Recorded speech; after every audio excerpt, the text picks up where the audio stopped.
Hello guys, welcome to my YouTube channel. My name is Umar Farooq and I am currently a third year MBBS student at GMC Srinagar. तो चलिए इस video में हम बात करते हैं फिजिक्स के बारे में कि ये जो आपके पास एक मंथ और कुछ डेज यहाँ पे बचे इनमें आपको कैसे प्रिपेयर करनी चाहिए अपनी फिजिक्स ताकि आपका जो स्कोर है वो 140 प्लस हो जाए, ठीक है ना। मैं यहाँ पे आपको एक प्रैक्टिकल और आसान तरीका बताने वाला हूँ जो हर एक फॉलो करता है अपनी नीट प्रिपरेशन में, जिसकी ना सिलेक्शन हो जाती है लास्ट में, ठीक है ना। क्योंकि अभी मसला ये होता है टाइम बहुत लिमिटेड है, अभी आप बहुत ज़्यादा टाइम वेस्ट नहीं कर सकते। अभी जितना भी आपको पढ़ना है ना, स्मार्ट वर्क और हार्ड वर्क की ज़रूरत होती है यहाँ पे, जिसकी वजह से आपको मेडिकल कॉलेज मिलेगा, ठीक है ना। तो अभी टाइम वेस्ट करने के लिए हमारे पास है ही नहीं कुछ, इसीलिए जितना भी पढ़ोगे आराम से पढ़ो और समझ के पढ़ो, ठीक है ना। तो यहाँ पे मैं और हाँ साथ ही साथ में एक चीज़ यहाँ पे बता दूँ, जो वो वाले बच्चे हैं जिन्होंने अभी तक फिजिक्स अच्छे से नहीं कंप्लीट किए, तो उनके लिए यहाँ पे मैं ऐसे कुछ 11 चैप्टर्स बताने वाला हूँ जिनमें से नीट 2022 में एंड नीट 2021 में 140 to 144 मार्क्स आए थे खाली 11 चैप्टर से, ठीक है ना। वो भी मैं आपके साथ यहाँ पे शेयर करने वाला हूँ। देखो यहाँ पे दो टाइप के बच्चे होते हैं, एक वो जिनका सिलेबस अभी पूरा का पूरा कंप्लीट है लेकिन वो अभी परेशान है कि अब हम लास्ट मोमेंट पे रिवाइज कैसे करें, इतना सारा सिलेबस है उसको कैसे कंप्लीट करें अभी लास्ट मोमेंट पे।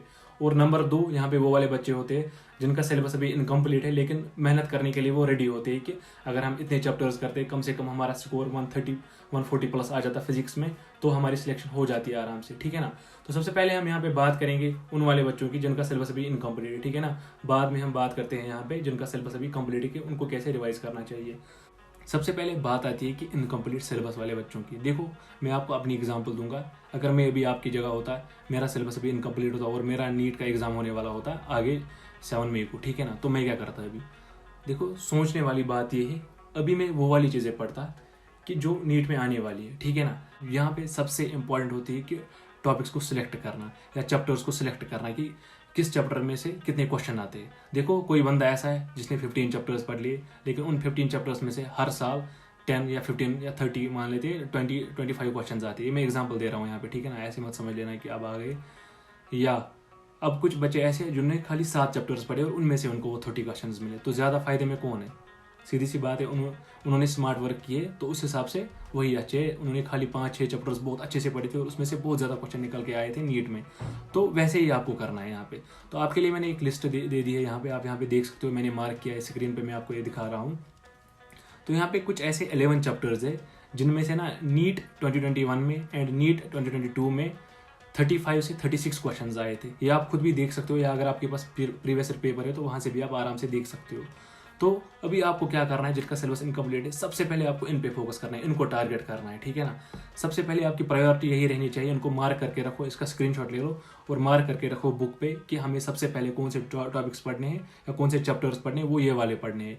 क्योंकि इनमें से ना मैक्सिमम आता है। अभी क्या मसला है, अभी यहाँ पे 50 क्वेश्चन आते हैं, तो अभी ये फंस गए हैं कि कहाँ से क्वेश्चन निकाले, इसीलिए अभी ऐसे चैप्टर्स में से कुछ क्वेश्चन एक्स्ट्रा डालते हैं जो कि बहुत ही ईजी होते हैं, ठीक है ना।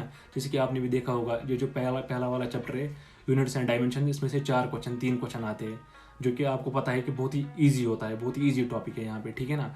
तो इनमें से आपको एक को भी नहीं छोड़ना है, सबसे पहले आपको यही वाले चैप्टर सारे के सारे कंप्लीट करने हैं। अब हम यहाँ पे अब आपने इनको मार्क भी कर लिया, अब यहाँ पे हम बात करेंगे कि आपको कैसे पढ़ना चाहिए, ठीक है ना। वो बहुत इंपॉर्टेंट चीज़ है यहाँ पे। जब पढ़ाई की बात आती है तो यहाँ पे जो मोस्ट इंपॉर्टेंट फैक्टर होता है वो होता है सेल्फ स्टडी, क्योंकि सेल्फ स्टडी एक ऐसी चीज़ होती है जो कि आपको नीट क्रैक करा सकती है। बाकी आप अभी 1000 लेक्चर्स देख रहे हो दिन में, कंटिन्यूसली लेक्चर देख रहे हो लेकिन खुद से नहीं पढ़ रहे हो, तो उसका कोई फायदा नहीं होने वाला। यहाँ पे आपको सेल्फ स्टडी पे फोकस करना चाहिए क्योंकि अभी आपके पास बहुत कम टाइम बचा है और आप ही को एग्जाम देने जाना है।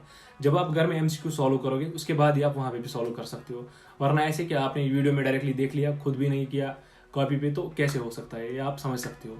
अब पढ़ाई की बात करें यहाँ पे, तो आपको सिंपली क्या करना है, पहले आपके पास कोई थ्योरी बुक होगी, जैसे किसी के पास कोचिंग नोट्स होते हैं वो वहाँ से थ्योरी पढ़ सकता है। ऐसी वर्मा होगी किसी के पास, या डीसी पांडे है किसी के पास, या कोचिंग के मॉड्यूल्स अगर किसी के पास है, तो वहाँ से आपको कोई टॉपिक उठा लेना है। जैसे कि मैंने आपको ऐसे बताया इतने चैप्टर सारे, इनके जो टॉपिक्स है वो स्टार्ट करना है पढ़ना। उसके बाद जब आप पढ़ोगे ना वो आराम से समझ के पढ़ना, ठीक है ना। ऐसे ही नहीं पढ़ना है, जैसे मतलब कुछ लोग होते हैं ना वो खाली ऐसे करते रहते हैं, हाईलाइट करते रहते हैं, लेकिन समझ कुछ नहीं आ रहा होता है। तो वैसे नहीं करना है, हर एक लाइन को समझ के चलना है, हर एक कंसेप्ट को क्लियर करके चलना है। तो जब आप वो सारा कुछ पढ़ोगे तो ये जाहिर सी बात है, यहाँ पे आपको बहुत सारे मतलब क्या डाउट्स आएंगे या मुश्किलें आएंगी कि समझ नहीं आ रहा है अच्छे से कॉन्सेप्ट। तो इन दैट केस आपको सिंपली जाना है, अपने टीचर के पास जो आपके पास होगा, या अगर टीचर नहीं तो जो आपका दोस्त है जिसको अच्छे से आ रही है फिजिक्स, उसको बोलना है कि यहाँ पे मेरा जो कंसेप्ट है क्लियर करो। या अगर वो भी अवेलेबल नहीं है तो या यूट्यूब पे भी आप यहाँ पे जा सकते हो। मेन चीज़ यहाँ पे ये रहनी चाहिए, जो आपका कंसेप्ट है ना वो पूरा का पूरा क्लियर होना चाहिए। आगे जाने से पहले मैं आपको इंट्रोड्यूस कराता हूँ मेमोनीट ऐप के साथ, जो कि आपके लिए बहुत ही ज़्यादा हेल्पफुल रहने वाली है आपकी नीट 2023 एग्जाम में। मेमोनीट एनसीईआरटी को लाइन बाय लाइन कवर करती है, और साथ ही साथ जो यहाँ पे क्वेश्चन फॉर्मेट्स है वो है like drag and drop, jumble words and MCQs and etcetera. तो चलिए यहाँ पे मैं आपको फिजिक्स का सेक्शन खोल के दिखाता हूँ। देखो यहाँ पे आपको क्लास 11th एंड 12th के जितने भी नीट रिलेटेड इंपॉर्टेंट टॉपिक्स है उनके रिलेटेड यहाँ पे आपको लेक्चर वीडियोस देखने को मिलेंगे, और साथ ही साथ कंसेप्ट बिल्डिंग के लिए क्वेश्चन भी दिए हुए हैं। यहाँ पे इंटरेस्टिंग सेक्शन मुझे ये लगा जहाँ पे आप रिवाइज फिजिक्स फॉर्मूले कर सकते हो, वो भी बहुत ही ईजिली। जैसे कि मैं आपको यहाँ पे काइनेमेटिक्स का सेक्शन दिखा रहा हूँ।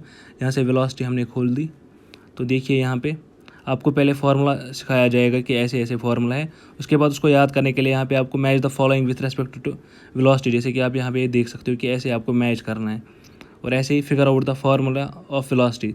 तो ये आप देख सकते हो ये तरीके यहाँ पे मेमोनीट में ये इनके फीचर्स है जिनकी मदद से आप फार्मूले को बहुत ही आसानी से याद कर सकते हो। उसके बाद इसके रिलेटेड आपको क्वेश्चन भी मिलेगा जहाँ पे आप ये फार्मूला जो आपने सीखी वो अप्लाई कर सकते हो, ठीक है ना। तो ये यहाँ पे आप देख सकते हो, अगर आप गलत हुआ ये क्वेश्चन तो आपको इसका सोल्यूशन भी यहाँ पे देखने को मिलता है। तो ये आपने यहाँ से देख लिया, और हाँ साथ ही साथ यहाँ पे प्रीवियस ईयर क्वेश्चन भी दिए हुए हैं along with their video solutions, ठीक है ना।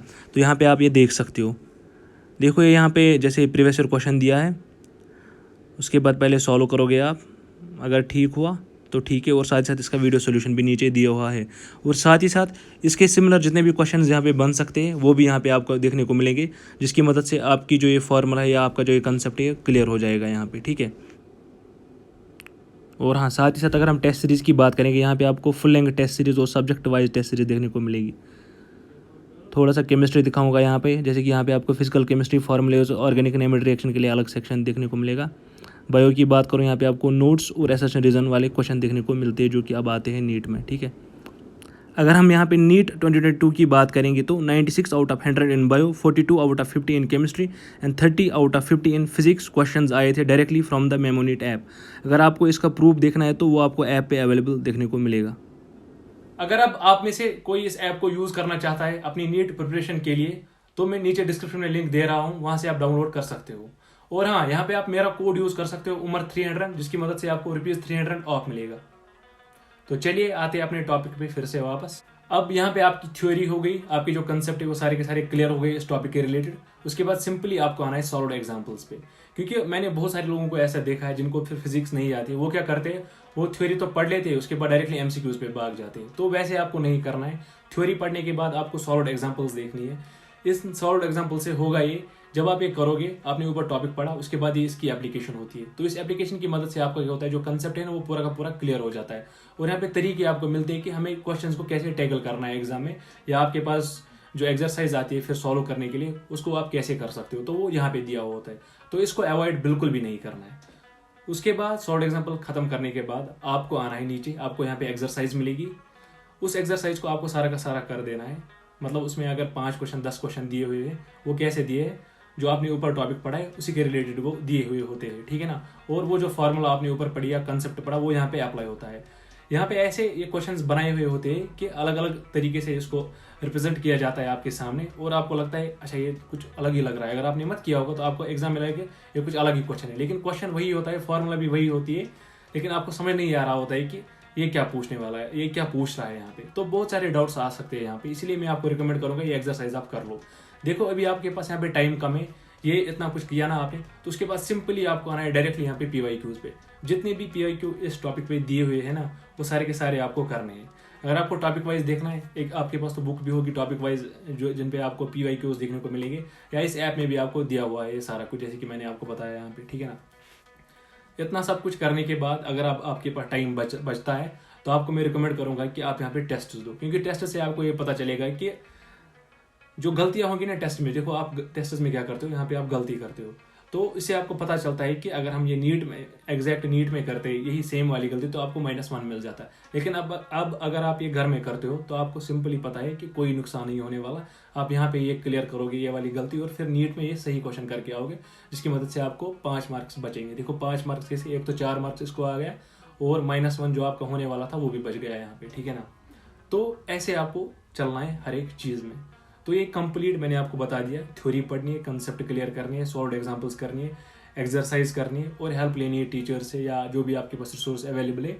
मेन आपका ये रहना चाहिए सेल्फ स्टडी पे फोकस अभी और एमसीक्यूज पे फोकस। प्रैक्टिस आपको यहाँ से लेके वहाँ तक ले जा सकती है आराम से, इसलिए प्रैक्टिस आपको बिल्कुल भी अभी नहीं भूलना है, ठीक है ना। देखो अगर आपके पास टाइम बच रहा है ना, तो आपको खाली इन 11 चैप्टर्स पे नहीं रहना है, आपको और चैप्टर्स भी करने हैं जो आपको इजी लग रहे हैं यहाँ पे। या अगर आपको इन चैप्टर्स में से कुछ डिफिकल्ट लग रहा है तो आप दूसरे चैप्टर्स भी सिलेक्ट कर सकते हो, ठीक है ना।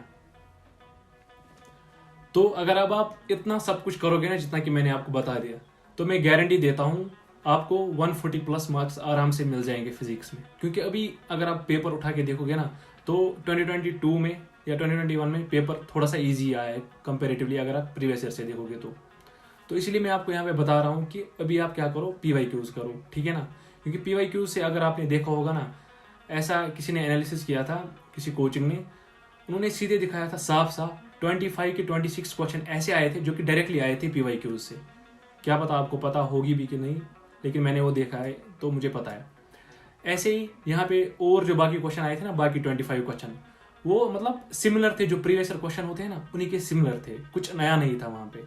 और हाँ, जो एनसीईआरटी में कुछ इजी क्वेश्चन होते हैं ना, जो मतलब सॉल्व होते हैं, वो भी उनमें से भी कुछ क्वेश्चन थे, वो भी मैंने देखा वहाँ पे। तो अगर आपके पास टाइम है तो वो भी कर डालो, ठीक है ना। जो ना सॉल्व होते हैं डायरेक्टली, वो नहीं बता रहा मैं, एक्सरसाइज वो थोड़ी सी टफ होती है फिजिक्स में, लेकिन केमिस्ट्री में ठीक होती है। अब आपका कंप्लीट हो गया जिनका सिलेबस अभी इनकम्प्लीट था। अब बात करते हैं यहाँ पे जिनका सिलेबस कंप्लीट है, अभी वो फंसे हैं कि अब रिवाइज कैसे करें इतना बड़ा सिलेबस, ठीक है ना, और क्या क्या पढ़े। देखो भाई साहब, मैं आपको यहाँ पे बता दूं, अगर आप कोचिंग जा रहे हो या अगर आप घर में पढ़ रहे हो, जितना भी आपने पूरे साल पढ़ा है ना, वो आपको सारा का सारा पढ़ना है, ठीक है ना। अब यहाँ पे मेन चीज़ आता है कि एमसीक्यू जो आपने ऑब्जेक्टिव बुक किए ना, ये मैं थ्योरी की बात कर रहा हूँ, थ्योरी आपको सारी की सारी रिवाइज कर ही लेनी है, ठीक है ना। अब यहाँ पे जो बात आती है ना, वो आती है एमसीक्यूज़ की। एमसीक्यूज़ पे क्या एमसीक्यूज़ सारे करने हैं, तो मैं यहाँ पे आपको बता दूँ एमसीक्यूज़ आपको सारे नहीं करने हैं। सॉल्व एग्जाम्पल्स आपको रिवाइज करनी है, वो भी आपको रिवाइज करना है जो मैंने बोला, और एक्सरसाइज जो होती है ना, सीधी सी बात है। अब जो आपके पास मॉड्यूल या ऑब्जेक्टिव बुक है, वहाँ पे आपको खाली वो वाले क्वेश्चन करने हैं जो आपको टफ लग रहे हैं। देखो अभी आप रिवाइज कैसे करो, आप कोई एमसीक्यू उठा रहे हो, अगर आपको लग रहा है ना ये बहुत इजी है तो आराम से आएगा, तो आपको उस पर टाइम वेस्ट नहीं करना है। आपको सिंपली क्वेश्चन देखना है, दिमाग में ऐसे करना है, अच्छा ऐसे ऐसे ऐसा आंसर है इसका, उसके बाद सोल्यूशन देखना है डायरेक्टली। अगर वैसे ही प्रोसीजर है ना जैसे आपने किया था, तो आपको उस क्वेश्चन को टिक मारनी है कि ये मैंने रिवाइज कर लिया ऐसे ही। अब जो क्वेश्चन आपको टफ लगे थे ना पहली बारी में, उनको आपने मार्क किया होगा या क्या किया होगा, उन वाले क्वेश्चंस को आपको फिर से सॉल्व करना है कॉपी पे, ठीक है ना। तो ऐसे चल के आपको रिवाइज करना है, और इसकी मदद से आपकी जो सारे के सारे क्वेश्चन है ना, या आपकी जो ऑब्जेक्टिव बुक है वो आराम से कंप्लीट होगी यहाँ पे, ठीक है ना। और सबसे इंपॉर्टेंट चीज़ जो यहाँ पे है ना आपके लिए, वो टेस्ट अभी है।